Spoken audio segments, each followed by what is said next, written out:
Ketika mataku terbuka, yang pertama kulihat hanyalah putih. Putih dari langit-langit ruangan. Putih dari selimut yang menutupi tubuhku. Putih dari cahaya lampu yang menyilaukan pandangan. Udara di sekeliling ruangan terasa dingin menusuk tulang. Dan bau antiseptik menampar hidungku begitu keras hingga membuat perutku mual. Suara mesin monitor jantung berdetak teratur di sampingku, menandakan aku masih hidup. Tapi entah sebagai siapa. Aku mencoba bangun, tapi tubuhku terasa berat seperti diseret ke dalam lumpur. Tanganku gemetar saat ku gerakan, dan perih tajam menjalar di pelipis kiriku. Saat itulah pintu kamar terbuka, dan seorang pria berpakaian rapi masuk dengan wajah lega bercampur lelah. Ia menatapku dengan mata yang berair, lalu menggenggam tanganku seolah aku sesuatu yang berharga. "Dara, kau sadar juga?" katanya pelan, seperti takut suaranya bisa memecahkan sesuatu yang rapuh di antara kami. Aku menatapnya lama, wajahnya asing, senyumannya asing. Dan nama itu, Dara, terdengar seperti sebutan untuk orang lain, bukan aku. Aku ingin bertanya siapa dia, siapa aku, dan apa yang terjadi. Tapi bibirku keluh. Semua pertanyaan hanya bergulir di kepala tanpa jawaban. Di kejauhan, samar-samar ku dengar suara mobil. Jeritan perempuan, lalu dentuman keras. Bayangan itu muncul sekilas sebelum menghilang, meninggalkanku dalam ketakutan yang tak bisa kupahami. Hari-hari di rumah sakit berlalu seperti mimpi yang tak pernah selesai. Dokter datang silih berganti, menanyakan hal yang sama. "Apa kau ingat sesuatu?" Dan setiap kali mereka bertanya, aku hanya menggeleng. Di balik mata mereka yang penuh iba, aku tahu mereka menganggapku pecahan dari seseorang yang pernah utuh. Suatu siang aku berjalan ke kamar mandi. Cermin besar di sana memantulkan wajah yang tak kukenal. Wajah itu cantik tapi kosong. Kulitnya pucat, bibirnya kering, dan matanya mati. Aku menatap pantulan itu lama, mencoba mengingat tapi tak ada apapun yang muncul. Saat aku kembali ke tempat tidur, pria yang mengaku bernama Raka datang membawa bunga mawar putih. Ia duduk di sampingku dan tersenyum. "Kau terlihat lebih baik, Dara." Aku mengulang kata itu pelan. "Dara?" "Ya," katanya lembut. "Namamu Dara Anggraini. Kau istriku." Aku ingin mempercayainya, tapi sesuatu di dalam diriku menolak. Setiap kali ia menyebut nama itu, kepalaku berdenyut, dan bayangan kilat menari di pikiranku. Darah di jalan aspal, seorang perempuan menjerit, dan seorang pria yang berbisik, "Lari!" Aku terpejam, tapi cermin di kamar mandi seolah memanggilku kembali. Di sana, dalam bayanganku, pantulan wajah itu tersenyum, padahal aku tidak. Malam datang dengan dingin yang menyesakan. Lampu redup di sudut kamar hanya menyorot sebagian wajahku. Aku tak bisa tidur. Suara-suara samar berbisik di antara kesunyian. "Kau bukan Dara." Aku terlonjak memandangi sekeliling. Tak ada siapapun di sana. Hanya aku, monitor detak jantung, dan tirai yang berayun pelan tertiup angin. Tapi suara itu muncul lagi, kali ini lebih jelas. "Kau bukan dia." Aku memejamkan mata, mencoba menutup telinga dengan bantal. Namun bayangan seorang perempuan muncul di dalam pikiranku. Rambutnya panjang, wajahnya mirip denganku. Tapi di pipinya ada luka panjang seperti bekas sayatan. Ia menatapku dengan tatapan benci, lalu tersenyum sinis. Aku menjerit. Perawat berlari masuk, disusul Raka yang tampak panik. Ia memelukku, mengusap rambutku dengan lembut. "Itu hanya mimpi sayang," katanya. "Kau masih trauma karena kecelakaan." "Kecelakaan?" Kata itu menggema di kepalaku. Tapi mengapa setiap kali mendengarnya hatiku berbisik, bukan kecelakaan, pembunuhan. Beberapa minggu kemudian aku diperbolehkan pulang. Raka membawaku ke rumah besar di pinggir kota dengan halaman luas dan taman penuh bunga mawar putih.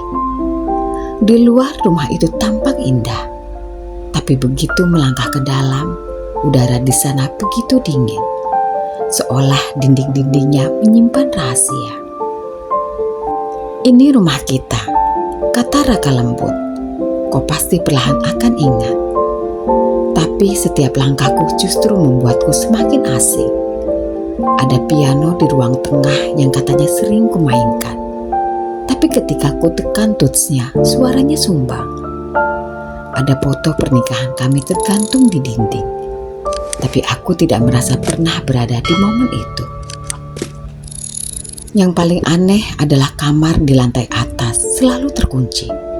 Saat kutanya, Raka hanya berkata, "Itu kamar lama, tidak penting."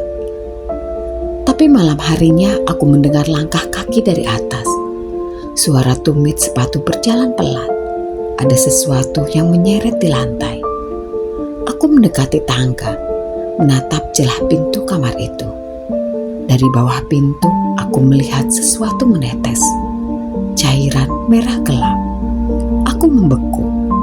Tapi ketika pagi datang, bekas itu menghilang seperti tak pernah ada. Suatu pagi aku menemukan album foto di ruang tamu. Setiap halaman memperlihatkan kebahagiaan. Aku dan Raka di tepi pantai, makan malam romantis, tertawa di taman. Tapi saat kuperhatikan lebih dekat, ada yang aneh. Dalam satu foto, wajahku disobek sebagian. Dalam foto lain, mataku dicoret dengan tinta hitam pekat.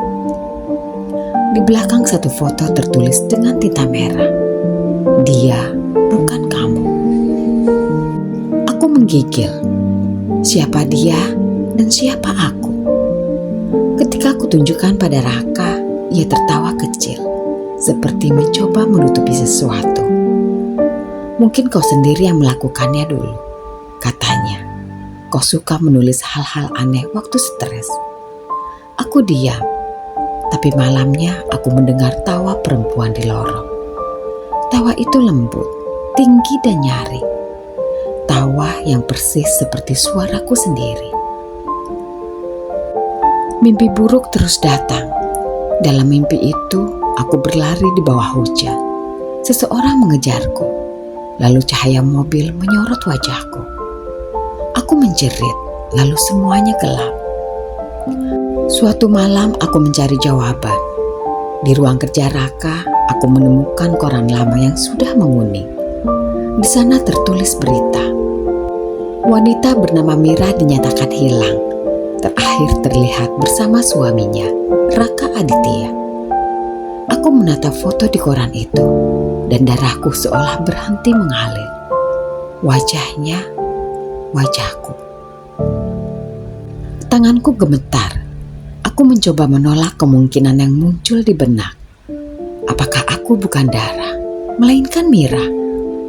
Atau seseorang yang mengambil tempat keduanya? Tapi jika begitu, di mana Dara sebenarnya? Siapa yang mati malam itu? Hujan turun deras malam itu. Petir menyambar menerangi rumah sesekali. Aku diam-diam mengambil kunci cadangan yang kutemukan di laci meja makan. Kunci yang bentuknya sama persis dengan gembok kamar di lantai atas. Dengan langkah hati-hati, aku menaiki tangga. Setiap langkah terasa berat, seolah udara menolak kehadiranku.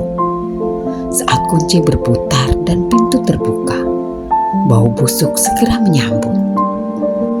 Di dalam kamar, dinding-dindingnya dipenuhi foto-foto diriku atau seseorang yang mirip denganku, dengan luka di pipi, sebagian terbakar, sebagian berdarah. Di tengah ruangan tergantung gaun putih dengan noda merah di bagian dada. Aku mendekati cermin besar di dinding. Retakannya menyebar seperti sarap yang pecah. Di atasnya tertulis dengan darah mengering. Darah sudah mati. Sekarang kau Mira. Aku menatap bayanganku sendiri. Dan pantulan di dalam cermin tersenyum padaku. Saat aku berbalik, Raka sudah berdiri di ambang pintu. Tatapannya dingin, senyumannya tak lagi lembut. Kau tahu terlalu banyak, katanya datar. Sekarang kau akan jadi milikku, selamanya. Aku terbangun lagi. Cahaya putih, bau antiseptik, suara mesin detak jantung. Semuanya sama seperti awal, tapi kali ini aku tidak kaget. Aku tahu tempat ini. Aku tahu peran yang harus kujalankan. Pintu terbuka. Raka masuk membawa bunga mawar putih. Kau sudah sadar sayang, katanya lembut. Aku Raka, suamimu. Aku menatapnya lama, lalu tersenyum samar. Aku siapa? Tanyaku pelan. Dara, jawabnya yakin. Kau Dara.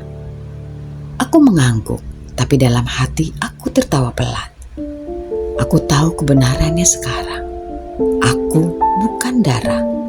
Aku juga bukan Mira. Aku hanyalah sisa dari keduanya. Jiwa yang terpecah di antara kebohongan dan obsesi seorang pria. Aku menatap cermin kecil di samping ranjang.